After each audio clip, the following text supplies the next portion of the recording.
1 Samuel 18. And it came to pass, when he had made an end of speaking unto Saul, that the soul of Jonathan was knit with the soul of David, and Jonathan loved him as his own soul. And Saul took him that day, and would let him go no more home to his father's house. Then Jonathan and David made a covenant, because he loved him as his own soul. And Jonathan stripped himself of the robe that was upon him, and gave it to David, and his garments, even to his sword, and to his bow, and to his girdle. And David went out whithersoever Saul sent him, and behaved himself wisely. And Saul set him over the men of war, and he was accepted in the sight of all the people, and also in the sight of Saul's servants.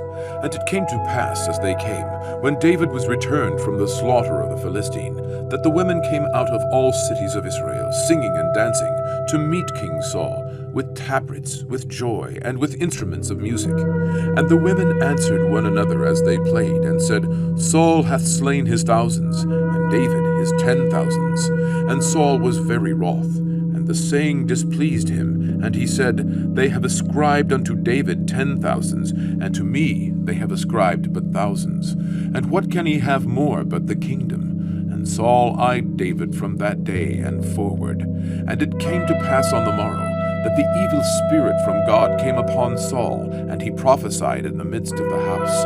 And David played with his hand, as at other times. And there was a javelin in Saul's hand, and Saul cast the javelin, for he said, I will smite David into the wall with it. And David avoided out of his presence twice. And Saul was afraid of David, because the Lord was with him, and was departed from Saul. Therefore Saul removed him from him, and made him his captain over 1,000. And he went out and came in before the people. And David behaved himself wisely in all his ways, and the Lord was with him. Wherefore when Saul saw that he behaved himself very wisely, he was afraid of him. But all Israel and Judah loved David, because he went out and came in before them. And Saul said to David, Behold my elder daughter Merab, her I will give thee to wife. Only be thou valiant for me, and fight the Lord's battles. For Saul said, Let not mine hand be upon him, but let the hand of the Philistines be upon him. And David said unto Saul, Who am I, and what is my life, or my father's family in Israel, that I should be son-in-law to the king? But it came to pass at the time when Merab, Saul's daughter, should have been given to David, that she was given to Adriel, the Meholathite, to wife. And Michal, Saul's daughter, loved David. And they told Saul, and the thing pleased him. And Saul said, I will give him her, that she may be a snare to him, and that the hand of the Philistines may be against him.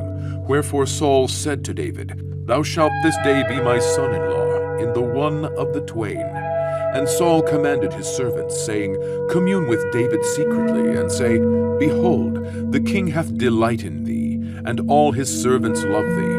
Now therefore be the king's son-in-law. And Saul's servants spake those words in the ears of David. And David said, Seemeth it to you a light thing to be a king's son-in-law, seeing that I am a poor man, and lightly esteemed? And the servants of Saul told him, saying, On this manner spake David. And Saul said, Thus shall ye say to David, The king desireth not any dowry, but 100 foreskins of the Philistines, to be avenged of the king's enemies. But Saul thought to make David fall by the hand of the Philistines. And when his servants told David these words, it pleased David well to be the king's son-in-law. And the days were not expired. Wherefore David arose and went, he and his men, and slew of the Philistines 200 men. And David brought their foreskins, and they gave them in full tale to the king, that he might be the king's son-in-law. And Saul gave him Michal, his daughter, to wife. And Saul saw and knew that the Lord was with David, and that Michal, Saul's daughter, loved him. And Saul was yet the more afraid of David, and Saul became David's enemy continually. Then the princes of the Philistines went forth, and it came to pass, after they went forth, that David behaved himself more wisely than all the servants of Saul, so that his name was much set by.